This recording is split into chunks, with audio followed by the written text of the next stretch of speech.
bust out crying for 15 minutes, and we had 6 witnesses watching. She picked up all sorts of stuff. I feel like I have too many layers on, blocking my spine, to be honest. This building, this room, we have a lot of issues with. Things are always breaking in here. And it took her 3 work crews to get this room done. Whoa.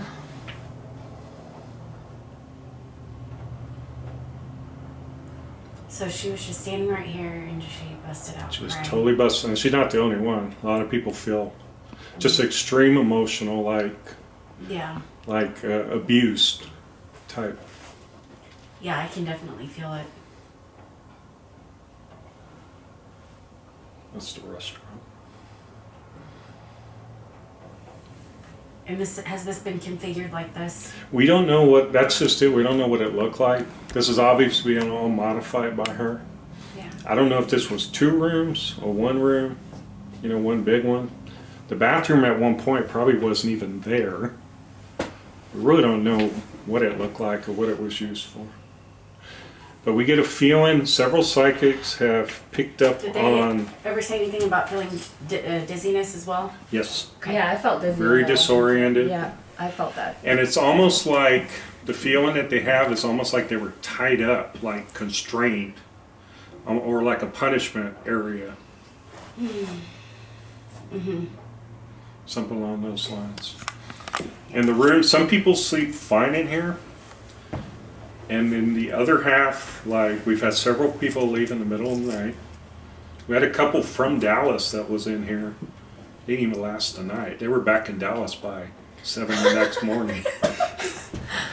They were like calling the rest of their group. Whoa. She felt all weirded out in there. It's a comfortable room once you get the heater on. It's kind of cold in there right now, but It totally reminds me of my grandparents' house. yeah. Instantly, even the smell. I don't even know what's going on. I just reached for the window to go unlock it just for no reason. Like out of nowhere. Like I didn't even feel like it was me doing it. Right. I have no idea what's going on right Yeah, now. I literally just walked in here like this. This Look. is, Whenever you, So it's almost like you're overcome by something. I walked in here, and I didn't even feel like it was me, and I just started reaching for this window to unlock it to just leave, and then I'm like, what am I doing right now? Why am I trying to get out of the window? yeah, And I just feel very disoriented. whenever Maybe they're whenever you turned to go into the bathroom, you just had this like blank, I'm not like here a look. dazed look. Yeah. Yeah, you just like, We have had just a turned. few people that have been taken over Yeah. by things in here. mm-hmm. They change. And some of them get really creepy looks on their faces and things like that.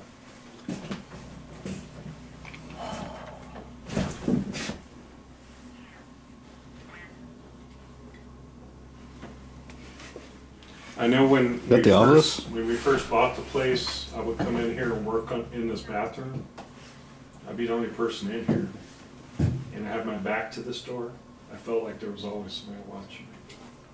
It was kind of pretty creepy in the beginning. Yeah.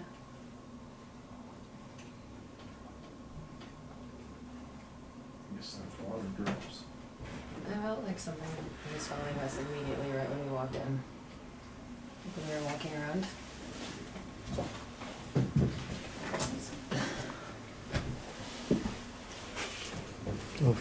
Dan, what's out here behind this window?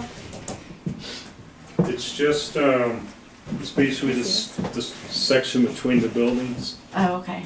It's our laundry room, the roof of our laundry room. You want it? Hmm? You want to hold it? Yeah.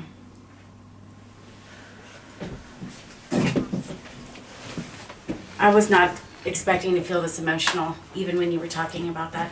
And I just Another felt really thing, right after we got the emotional. place, the town newspaper wanted to do an article right away and they found out we bought it and what we were doing with it. And the reporter showed up and asked my wife. My wife was basically the only one here doing it. Asked her what room they wanted to do the interview. My wife picked this room but didn't tell the reporter anything about it. Okay. And then while they were going through the interview, the reporter got all weirded out and got the worst headache.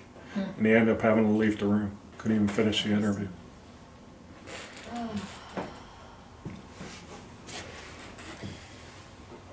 There was just a ball of light that flew in front of me. It's probably reaching out for you because, Yeah. like I said, it's a 50-50 room. That's what I call. Some people don't feel anything, and the other half is just the opposite. Okay.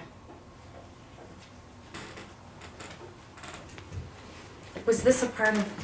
So this is a part of the original structure. Yes. Right at this, directly at the Well- space. There's more to it. Okay. This is stuff I dug up. The original two-house structure, and if you guys look at some of those pictures down there, it kind of puts the whole story together. Ballinger got formed in 1886 by the railroad, Santa Fe, Gulf and Colorado Colorado Railroad Company, which was out of Galveston. At that point, all the railroads started in Galveston, went up to Fort Worth, and then they branched out this way.